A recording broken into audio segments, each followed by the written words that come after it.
This is Edward October, host of OctoberPod on YouTube. Hear that jingle jingle? It could be Kris Kringle, or a home invader looking for an open window, a jilted lover looking for revenge, or a disgruntled coworker hoping to spike your eggnog with arsenic. The girls of our true crime podcast are always on Santa's nice list, but the crimes they discuss are very naughty indeed. Listener discretion is advised.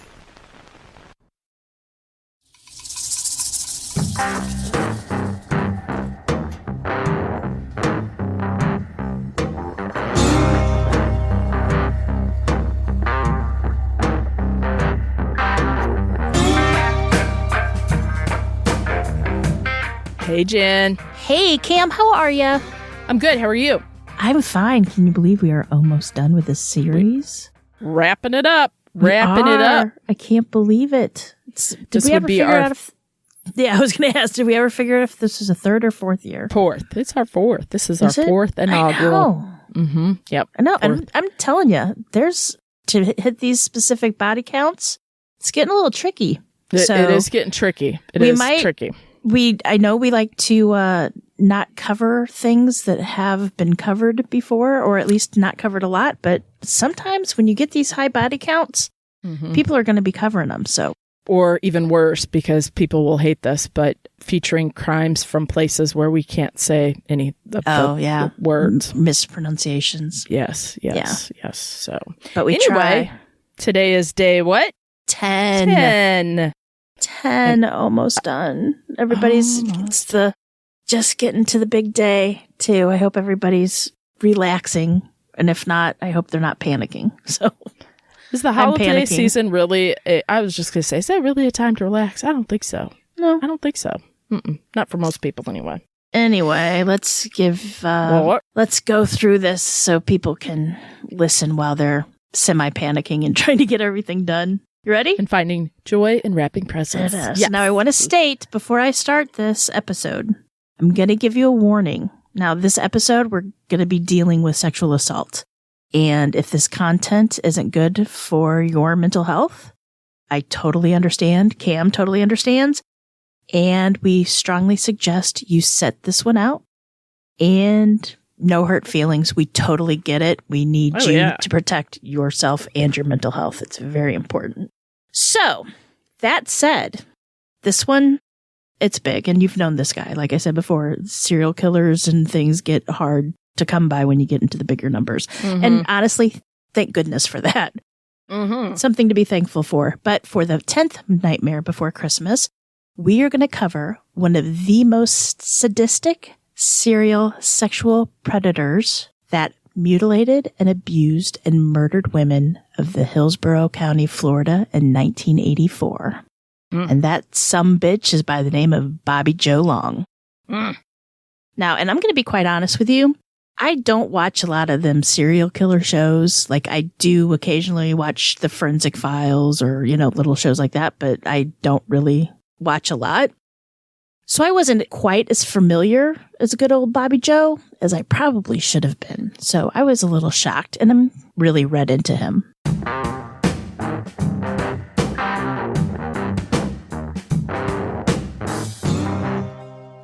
Robert Joseph Long was born on October 14th, 1953, in Canova, West Virginia.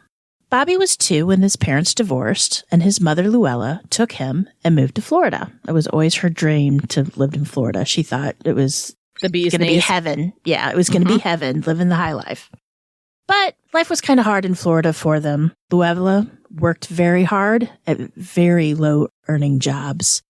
And while she worked, the people that she rented a room from, they're the ones that babysat Bobby. By 1960, Luella had remarried Bobby's father, and they moved back to Canova. And when they did this, that was near the end of Bobby's first grade year, which pretty much meant that Bobby had to repeat that first grade. When Bobby was 7, he was out playing in the snow and he was hit by a car. He was badly injured, and it left permanent damage to his teeth and jaw. Now, the kids would make fun of him, which made him very self-conscious. this would only be one of the many accidents that would cause him injuries to the head. Like he fell off a swing, he was thrown off a horse, and all this caused concussions. Some of them would be so severe that he would be knocked unconscious. Now, as we know from all of the shows that we do watch in our serial killer viewing days, many serial killers have one, if not a lot, of certain things that happened to them when they were a child. And that would be bedwetting, animal abuse, arson, and head injuries. Well, Bobby was the king of head injuries when he was a child. By 4th grade, Luella was single again, and she and Bobby moved back down to Florida, living in a 1-bedroom apartment where the two shared a bed. Money was tight, and Luella began working as a bartender. And at this job, she was made to wear little sexy outfits. And Bobby, he didn't approve of it at all. He actually had told her that she needed to dress and act like a mother.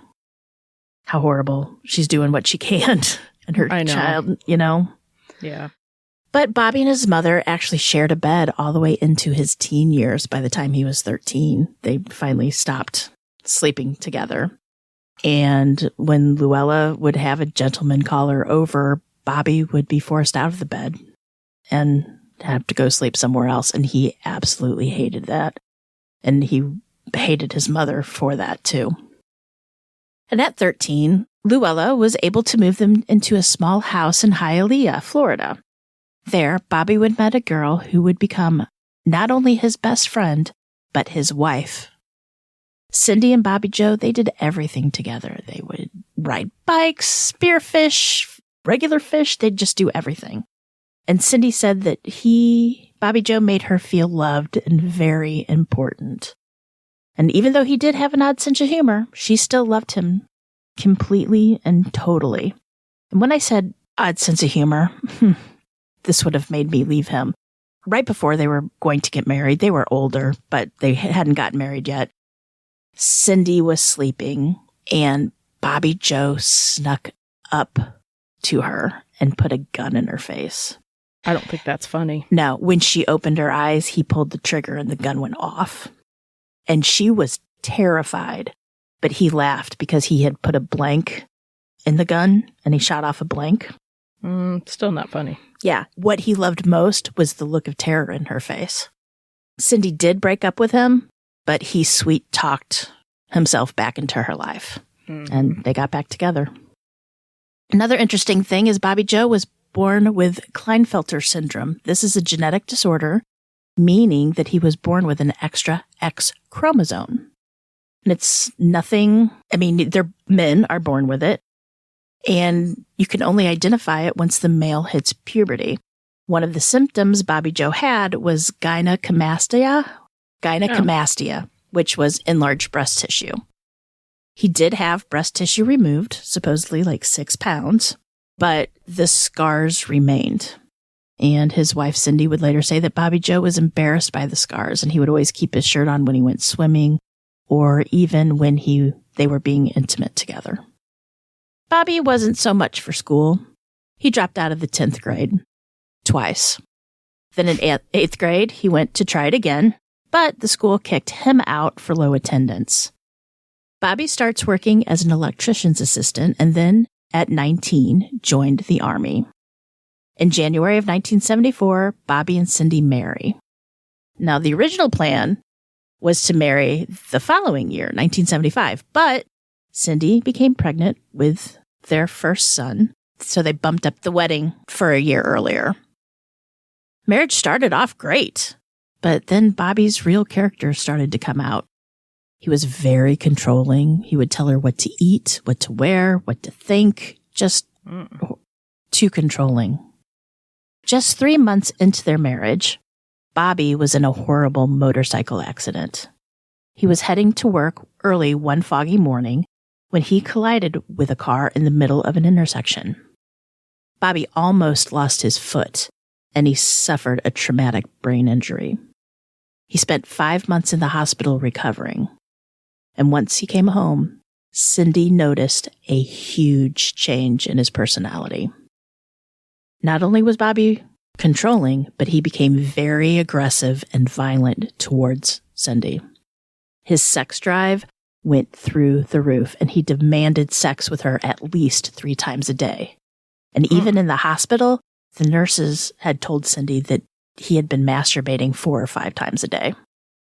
In the book Bound to Die by Anna Flowers, Joe Long, Bobby's father, was quoted as saying, "Since the accident, he could be as sweet as he could be, and then the next minute, there would be nothing but anger and shouting." Bobby would tell Cindy she was useless. He would call her names and became physically abusive to her. One night, when she was late getting home from work, Bobby accused her of having an affair. Cindy started arguing back with him, telling that she wasn't. She was simply just caught in traffic. Bobby pushed her down, placed his knees on her shoulder, and started choking her. He put his face next to hers and just screamed. He only let go when she was about to pass out. But as abusive as he was to Cindy, Bobby never hurt his children. In fact, she says that he was a really good father. After Bobby was medically discharged from the Army, he took up a new hobby, a very violent hobby. Bobby became the Classified Ads Rapist. Bobby would go look through the for sale ads in the classified section of any newspaper, mostly newspapers from around the Miami, the Escala, or the Fort Lauderdale area, anywhere that he wasn't living.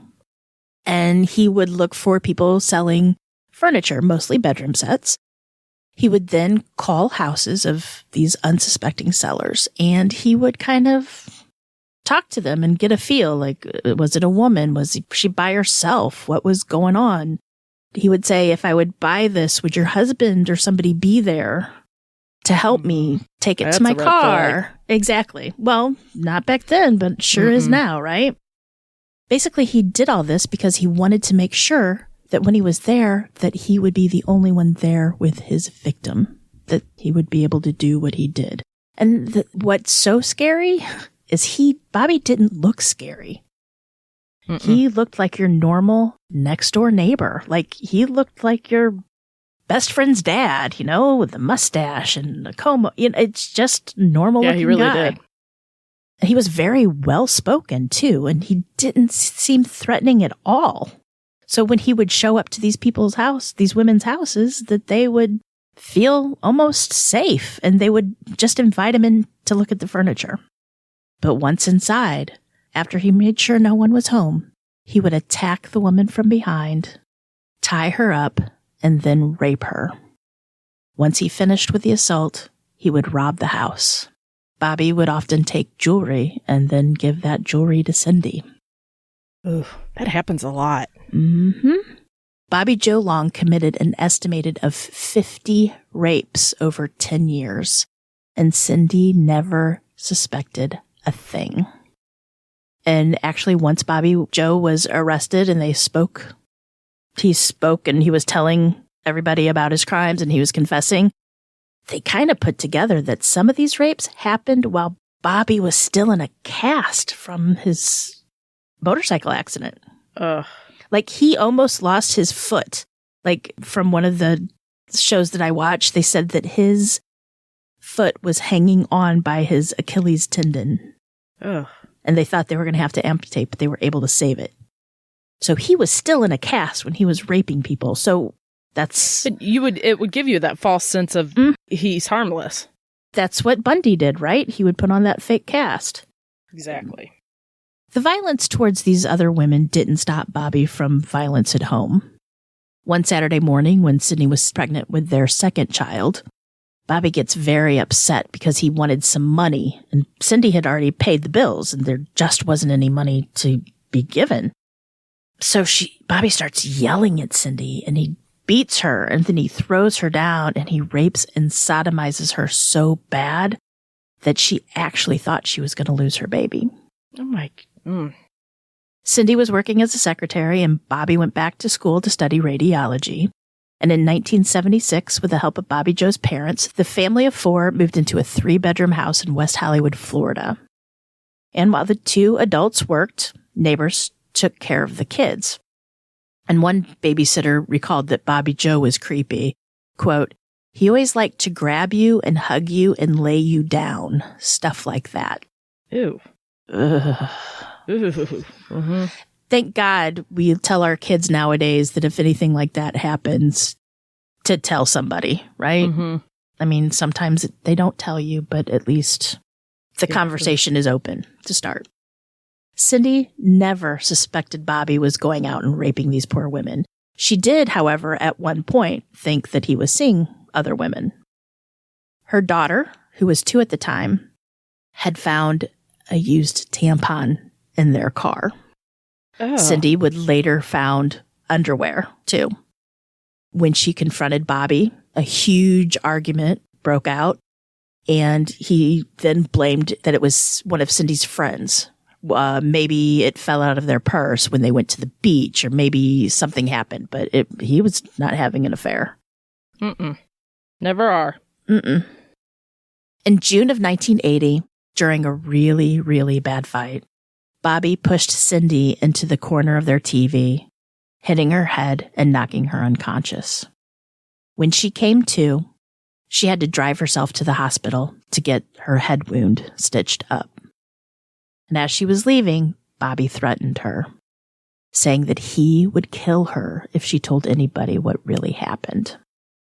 So, of course, when she gets to the hospital, she tells the doctor that she tripped. The doctor left and came back and said, yeah, I don't believe you, because she had bruising in the shape of fingers around her neck. Oh. They called the police, and an officer comes and tells Cindy that if she doesn't leave him or divorce him, that the police would come and arrest him. So in the TV show I Lived with a Killer, Cindy said, quote, I believe that this was the last straw that broke the camel's back. And that night, Cindy loaded a double-barrel shotgun and aimed it at Bobby while he slept. She said she was just trying to get up the nerve to shoot him. When Bobby's alarm went off and he saw Cindy with a shotgun, he dared her to shoot him. And when it came down to it, she couldn't do it. She said she couldn't do it because the kids were in the next room and she knew that the kids needed her and she'd be in prison. So she didn't.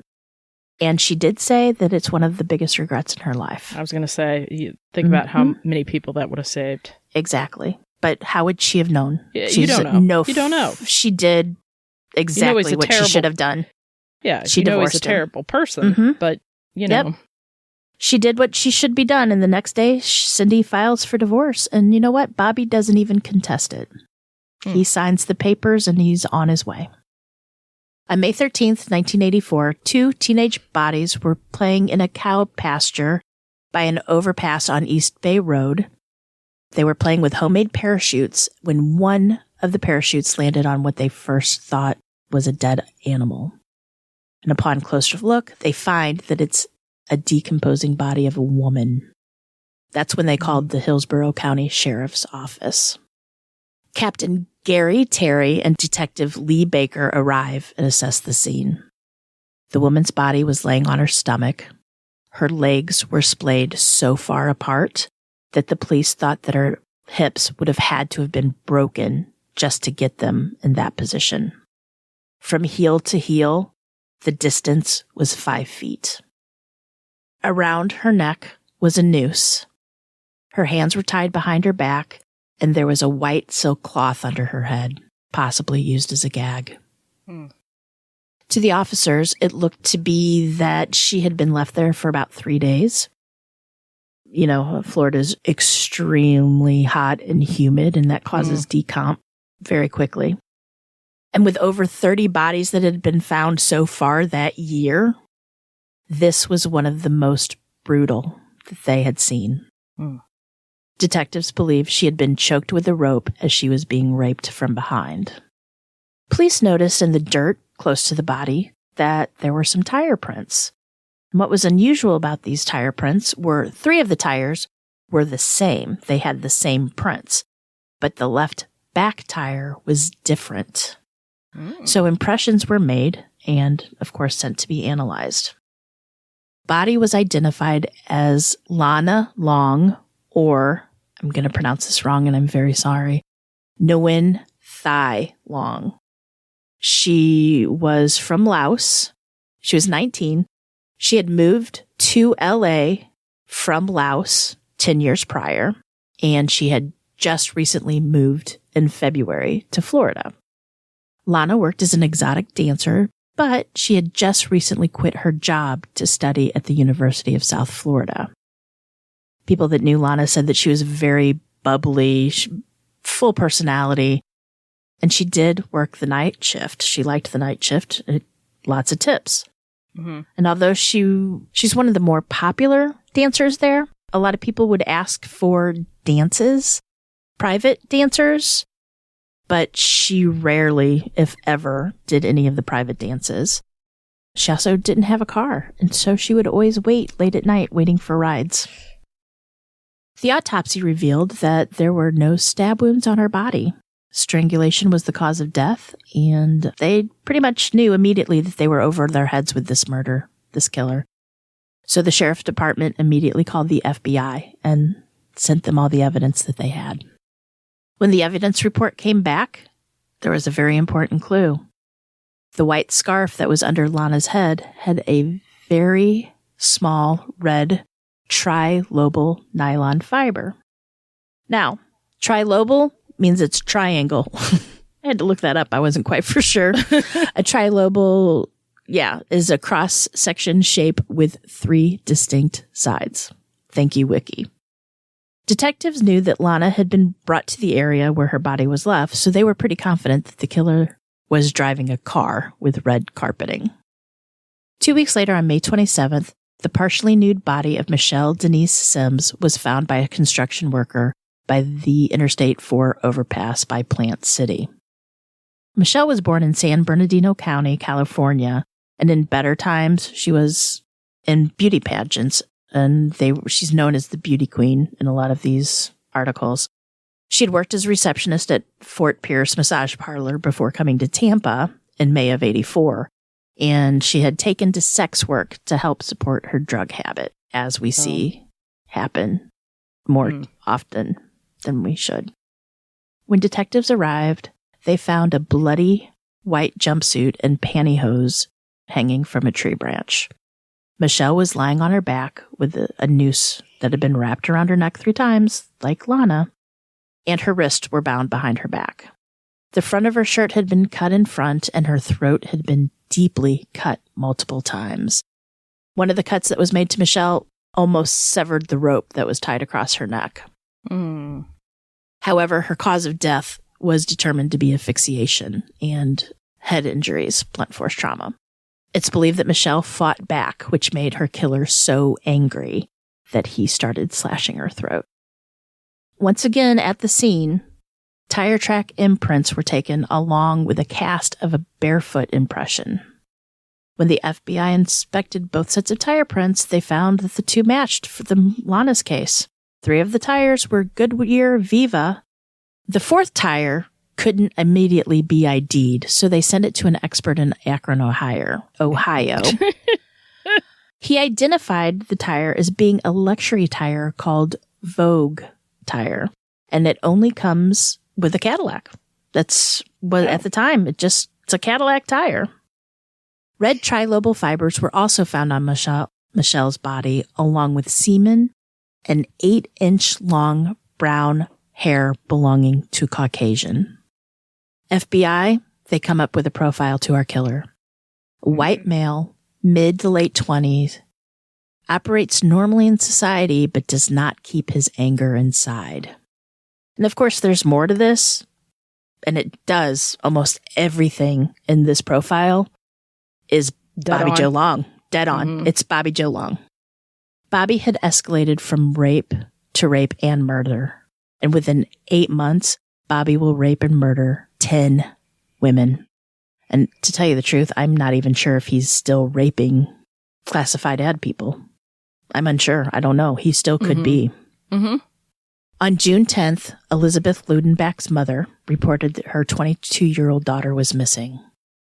Elizabeth was found 14 days later on June 24th in an orange grove in Brandon, Florida. Her body was so badly decomposed that it was mostly skeletal, and she was found with the clothes that she was last seen in. Like, her skeleton had her clothes on. Elizabeth wasn't a sex worker or a drug addict like Bobby's other victims. She was actually worked at an electronics factory. So at first, detectives didn't even think she was a victim of his. Mm-hmm. They actually had pegged her boyfriend for her murder. And it wasn't until Bobby was in custody and confessed that he killed her that they actually realized that she was one of his victims. Mm-hmm. Bobby had picked up Elizabeth on Nebraska Avenue. This is part of the red light district that he would pick up the girls that he murdered, or the women that he murdered. He drove her out to the orange grove, told her to take off her clothes.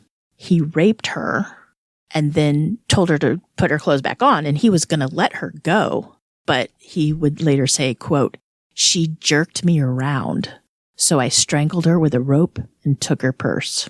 Was he really going to let her go, though, you think? That's what he said. I don't know. This is what he confessed to the FBI. Mm-hmm. So he killed her, tossed her body like he does, and took her purse, took her bank card, which also had a piece of paper that had a 4-digit code on it. What could that be? And he used the card at 2 Florida national banks. And then he got rid of everything. He just dumped the purse and the card and everything. Took out all her money. Chanel Williams was Bobby's next victim. Now, she had only been out of jail for 2 days because she had been arrested for prostitution. Bobby saw Chanel on the corner of Hillsborough Avenue and Nebraska. That's right on the Nebraska Strip area. Sorry, I don't know the area very well. When he saw her, he actually said, "Hey, do you need a ride?" And they spoke for a little bit. And, at one point, Chanel said, I'm not who you think I am, meaning that I'm just not here waiting for a ride. I'm working, kind of thing. Oh. And Chanel got into the car, and Bobby immediately pulled a gun on her, tied her up, took off her clothes. He drove her to Morris Ridge Road and raped her. He then tried to strangle her, but it proved too difficult. So he pulled out a gun and shot her once in the back of the head. He then dragged her lifeless body into the brush, threw out her clothes, and left the scene. 1 week later, on October 7th, a man on horseback discovered Chanel's naked body lying face down. Like Elizabeth, detectives didn't think Chanel was the victim of their killer. I mean, Chanel was black, so he was killing white women, although she was a sex worker.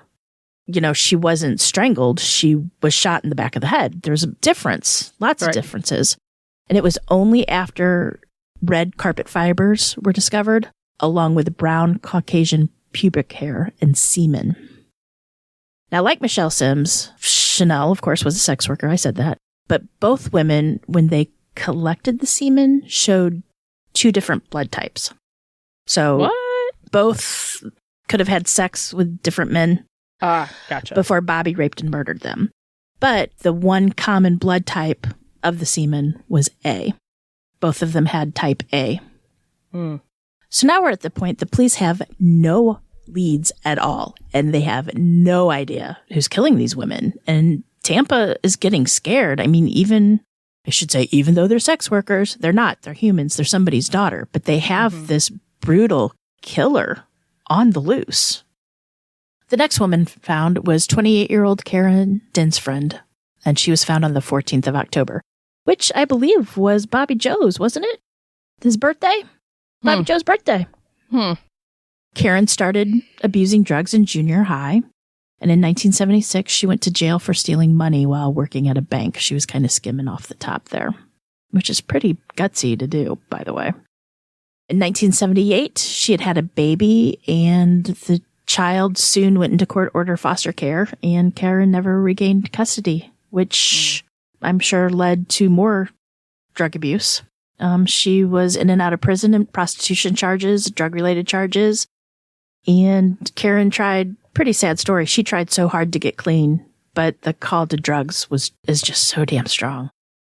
When detectives arrived at the scene, and saw the body, they knew only a monster would be capable of what they saw. Karen had been found partially nude and trussed up like an animal. She had been raped and bludgeoned. Blood had poured out of her nose and ears. Her sweatshirt was pulled up to where the now familiar sight of a noose wrapped around her neck lie. Her legs and wrists were bound, and her stomach was bruised, and it had been bleeding, and that told the detectives that her body had been dragged to its final resting place.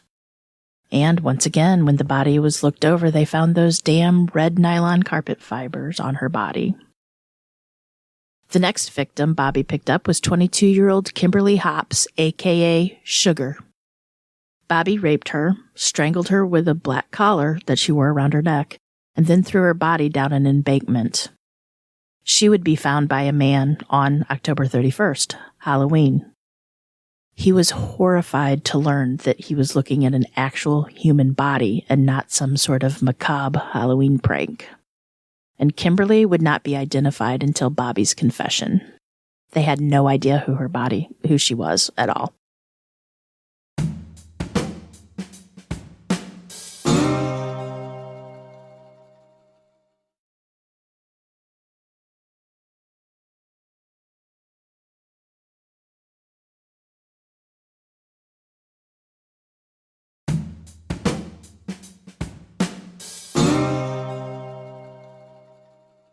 Bobby was living life like normal. All the while this rape was going off, he was raping and killing all these women.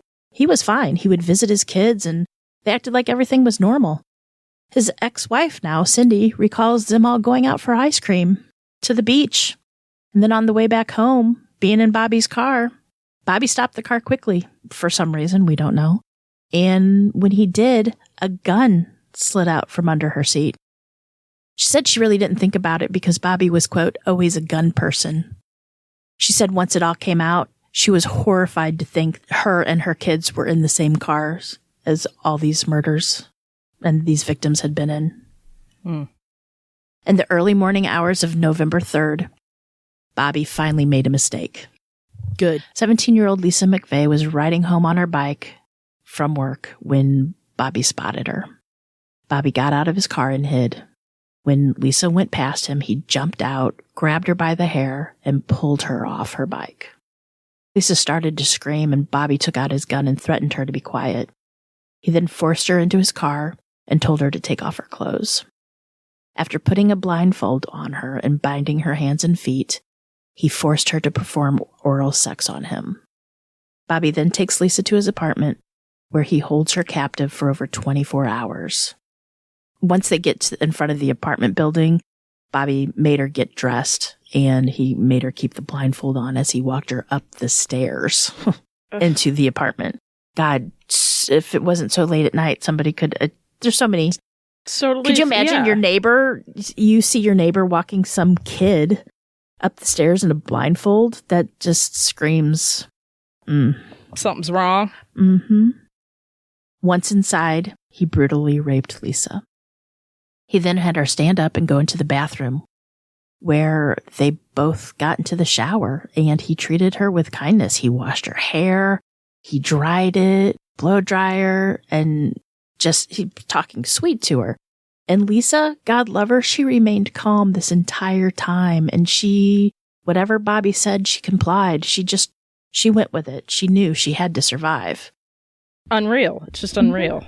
Bobby would show her kindness, and then, just like flipping a switch, bam, Bobby would get violent. And one of the times that he was nice to her, she asked him why he was doing this. And I got this from an interview on I Escaped My Killer. Lisa said Bobby answered, quote, "I'm getting back at women in general. I've been through a bad breakup." Just write us a nasty letter. Mm-hmm. And that's an excuse. Bobby would repeatedly rape Lisa. In between, he would show her the gun and remind her that if she tried to escape, he would kill her. Sometimes he would seem to fall asleep, but Lisa never even tried to get away. She wanted to survive, and she knew he would kill her. While Lisa was in the apartment, she was always blindfolded, and she could You know how you see the little tiny things under the blindfolds? Mm-hmm. He wouldn't let her alone. Like, she was only able to use the restroom twice while she was there. And one time, if she was ever in the bathroom or walking to the bathroom, she would leave as many fingerprints as she quite possibly can. She touched everything. Cookie. Everything. Smart. She did amazing what she did. And she would listen to what was going around outside. She would listen, pay attention to how things smelled. Amazing girl. It's amazing. Really. Fight at 17 years old. To have that stability in your mind, to remain in control, and then also take in your surroundings, knowing that if you get out of there, you're going to need that. I don't think many people, and I know I couldn't do that. To be thinking that straight, to do it. At one point, they come out, Bobby turns on the TV, and there's a news flash. The police are talking about looking for a 17-year-old girl that had been taken while riding on her way home from work. Bobby turns off the TV quickly, and Lisa just then loses it. She starts crying. She can't help it. I would have been crying from the get-go, but I'm not as strong as Lisa. Bobby got angry when she started crying, and he started screaming at her, and he points the gun, and he puts it to Lisa's head, and he said, "Please don't make me kill you." He must have had a fondness for her in some sick sort of way. Or else. He did. He later admits that he did. Bobby kind of starts trusting Lisa, and he would allow her to touch him, and she would touch his face. And once again, like I said, about her taking everything in, she started to see his face with her hands. Like, he touching him, she knew that he had a small mustache and small ears, and that he had pockmarks on his face. He had scars on his face. So she would be able to tell the police what she looked like. I mean, it's what he looked like. Yeah. I mean, just amazing. Next morning at about 3-4 o'clock in the morning, Bobby just comes out and he asks Lisa, what should I do with you? And Lisa's like, well, you can do anything you want. She's like, you could be my boyfriend. I could be your girlfriend. I mean, we had a crappy way we met, but we could always come up with something together, and we could date. I mean, she's trying her best to get him, So every human. Right. Bobby started to kind of fall for Lisa, it seems. He made her a sandwich, and he started to treat her like a human. He would cuddle with her, and he never asked her name, but he would call her babe. Ugh. And then kind of right after that, he stopped raping her. He told her that she was a nice girl and that he had wished that they had met in another way. At 4 a.m., 26 hours after Bobby had kidnapped Lisa, he threw her clothes at her and told her to get dressed. He then took her to his car. Lisa just knew he was going to take her somewhere to kill her. They had been driving for a bit when Bobby pulls over and gets out of the car. Lisa was too afraid to make a run for it, but she does look around, pulls up her blindfold a little bit, and she sees that they are at a bank. When Bobby starts to come back, she pulls her blindfold down, and she just pretends everything's fine. As fine as can be, by the way. And then a little bit later, he asks her where she wants to be dropped off. And she tells him, and he drops her off at the corner of a parking lot. And he tells her to stand there for a few minutes with her blindfold on, and then she can leave. I can't believe it. And then as he leaves, he tells her he's sorry she had to go all through this and to take care. Wow. And of course, Lisa's scared. She can't. I would be thinking she doesn't believe. Yeah, she doesn't believe. Every car that goes by, she's panicked that it's him. But she makes it home, and she reports everything to the police, and she's able to tell them about the red carpet on the floor of the car. And she saw that on the dashboard of the car, there was the word Magnum. Because remember, she can see under her blindfold. She can lift it up when he was gone. She told them how she left fingerprints everywhere, and she told them that this is what I felt on his face. She told them everything she could. And for a woman who had been blindfolded the whole time, she recalled a lot. On November 6th, human remains were found by Morris Bridge Road in Pasco County. A rope had been wrapped around the body's neck, and her wrists were bound behind her back. Later, she would be identified as 18-year-old Virginia Lee Johnson. She was originally from Connecticut, but had moved to the area a few weeks back. On November 12th, 21-year-old Kim Marie Swann's badly beaten body was found by the Orient Road overpass. She had just quit her job as an exotic dancer. Incidentally, she had worked at the same club as Lana, the very first victim. And she had quit because she was going to start school to be a med tech. Now, Kim had all the telltale signs of the serial killer they had been looking for. The noose wrapped around her neck, wrists were bound behind her back, and as well with Lana, Kim's legs were open so wide that they would have had to have been forced into that position. And once again, there was also red nylon particles on her jeans. Police, of course, immediately started looking for the man that had taken Lisa. They had pulled records for any red Dodge Magnum car. It was the only model car that was called Magnum. Police also pulled records from the banks in the area because remember Lisa said, we went to the banks, right? Mm-hmm. The officers started to compare the names of the two lists, and one name appeared on both lists, and that name is our buddy Robert Long. Mm-hmm. Police flood the area to find Bobby. 2 detectives saw Bobby, and they pulled him over, told him that his car fit the description of a robbery they had been working on. They asked if they could take a picture, and Bobby agreed, and then the police detectives sent Bobby on his way. What? He's a suspect at the part. They just needed a picture. Lisa was brought in, and she was sat down before 5 different photos. One was the picture of Bobby that they had just taken. And they asked if she would pick out her abductor rapist. And without any hesitation, she picked Bobby.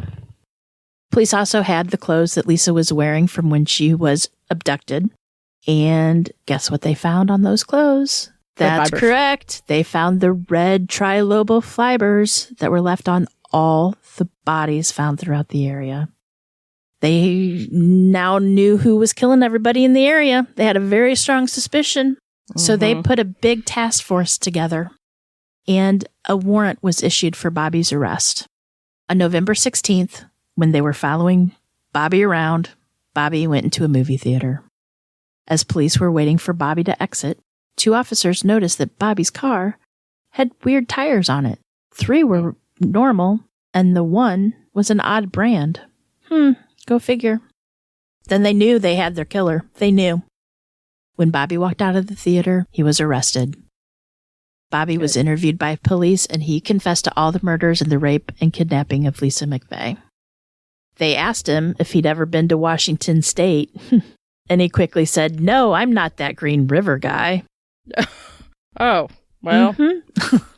Huh. Hey, you can't, same MO, pretty much, right? Plus, it's like the fact that he probably thinks Gary Ridgway was a worse person. I would say probably same category, buddy. Bobby was allowed to call Cindy, his ex-wife, and he informed her that he was the man that had been killing all the women that had been reported in the news. He also told her to tell his kids that he had been killed in a car accident. What? He didn't want them to know that he was murdering these women. He'd rather them know that he was dead. But you were, buddy. You were. During the police interview, Bobby did let the police know that another one of his victims, 21-year-old Vicki Marie Elliott, she disappeared on September 7th. She had worked the overnight shift at the Ramada Inn coffee shop, and she had just given her 2 weeks' notice because she was going to go home to Michigan to study to become a paramedic. So Bobby drew a map, and the detectives went and collected her skeletal remains. Robert Joseph Long was charged with 9 counts of first-degree murder, plus felony accounts of abduction, rape, and sexual assault to his Lisa Mcveigh. He was convicted at his trial in early 1985, and he was sentenced to die. And on May 23rd, 2019, just a few years ago, Bobby was electrocuted by lethal injection, and he was pronounced dead at 6:55 and did not make any statement. No last words. Lisa, our little brave girl, hero of the story, she was at the execution, and she made the following statement. Bobby Joe Long People ask me what I would say to you if you were standing in front of me, and here's my answer. Bobby Joe Long, thank you. Thank you for choosing me instead of another 17-year-old. I'm going to cry. Don't cry. It's so true, though. She saved so many lives. Smarty pants girl. I tell you what. Bobby Joe Long, thank you. Thank you for choosing me instead of another 17-year-old little girl. The reason why I say thank you now is because I have forgiven you for what you have done to me. Had I not forgiven you, I may as well have been in my own prison without walls. God has shown me the only way to really be free when someone bestows injustice against you is complete forgiveness. My life changed forever and for the better. I chose not to remain a victim. I chose to live. I end my statement with one last thing, Bobby Joe Long, and hear me loud and clear. Hear my roaring voice. May God have mercy on your soul. Long overdue. Now, Lisa Mcveigh is a deputy at Hillsborough County Sheriff's Office, and she works as a middle school resource officer. She's the best, really. She's amazing. There's a whole bunch of interviews that you can find of her talking on YouTube, and I'll put them in the resources. She is an amazing woman. She really is. I mean, I think she wrote her book too, didn't she? Write her story. She might have written a book. I know for sure that there's a Lifetime movie called Believe Me that you can watch somewhere out there, probably on Lifetime channel. Like if you have the Roku or whatever, they have those little movie channels that you can subscribe to. You could probably find it there. But she really, at 17, they said in one of the interviews, she had said she was on her way home to unalive herself. She had already written a suicide note. She had been in foster care. She had been raped and molested by a family friend. She had not had a strong or a very good upbringing whatsoever. And this happened, and she became maybe that's what made her so strong, though, too. You know what I mean? Like, if I don't know, I really believe that all things kind of come together sometimes, and you don't know why. So maybe all of that led up to this, and then she ended up, by being this little girl, she ended up saving all those lives, you know? I mean, just to have the wherewithal to know everything and not lose your shit, frankly, you know, and she didn't. She not only did she keep calm, she was able to think rationally and think of, okay, I hear there's somebody outside the apartment. I hear construction work going on. I smell new paint. I can smell this kind of food, or I hear birds, it's amazing. I mean, I wouldn't have had the wherewithal to do that. I would have been so panicked. She's amazing. She is amazing. I'm familiar with the story, and the one thing that always stuck with me, which is so funny because I was just talking about this in my crime class, about this particular story, but also the story I'm about to say. When he abducted her and put her in the car, she was pretty sure she was going to die, but she wanted the people that loved her to know that she was with him, right? To implicate him. So she purposely cut her finger in the car secretly without him knowing, and then put the blood all over the underside of the seat so that if she was murdered, at least her blood would be in the car. Her DNA. And her death would be attributed to Bobby. So that just amazes me. I don't think this was way before DNA. This was before you can only, the semen sample, they had only new blood type. Yep. They couldn't identify some of the bodies until Bobby Joe was actually told them who it was.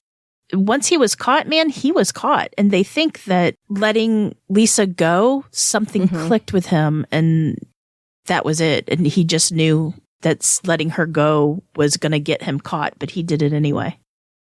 So I wonder if he wanted to be caught. Maybe. I don't know. We'll never know. He's dead now. And I'm not sad about it at all. I still don't know how I feel about the death penalty, but I'm not sad about his death. I'm not sad that he passed. Yeah. But yeah, I feel badly for his children who have to live with that knowledge of their father being such a horrible human. And who's to know, brain injuries probably are to blame for it. I don't know. I'm not a doctor. I don't even play one on TV, so I don't, Or the podcast. But yes, I'm pretty sure that brain injuries contribute to this, but then also not all brain injured people end up becoming killers. No, thank God, because that was well done. Well done, Jen. Like I said, it was eye-opening. I knew the name, but I never paid attention to him because you know what? Even as sadistic and horrible he was, he's not one of the popular, quote unquote, killers out there. And actually, the kudos should all go to Lisa. Oh, yeah. But seriously, I mean, this guy's up on par with Bundy and... But thank God he's not that Green River guy. No, I mean, seriously, he's up there. He's on par with all these killers, but he's the most notorious, or he's one of the most notorious serial killers that aren't as well known as... Yeah, I don't know. I think I always just find it odd that these serial killers, there's always... I don't mean to laugh, but you know how just in life, you're always like, oh, somebody's worse off than me. And with the serial killers, it's always like, I'm bad, but I'm not that bad. I'm not as bad as fill in the blank, right? And it was like Ted Bundy talking about BTK. Well, I would never do that. Yeah, you would. And you did. A killer's a killer. Good job, Jen. Way to almost wrap us up here. I love it. Good job. Awesome. All right. Yeah. All right. Day 10. Right. Tomorrow, you're going to hear day 11 from good old Cam. Yeah. And then we're done. Almost. Got one more. 12. All right, buddy. Remember, until tomorrow, but each day, always and forever, happy holidays. But also, remember, lock your doors. Keep passing by those open windows. Bye-bye. Love ya.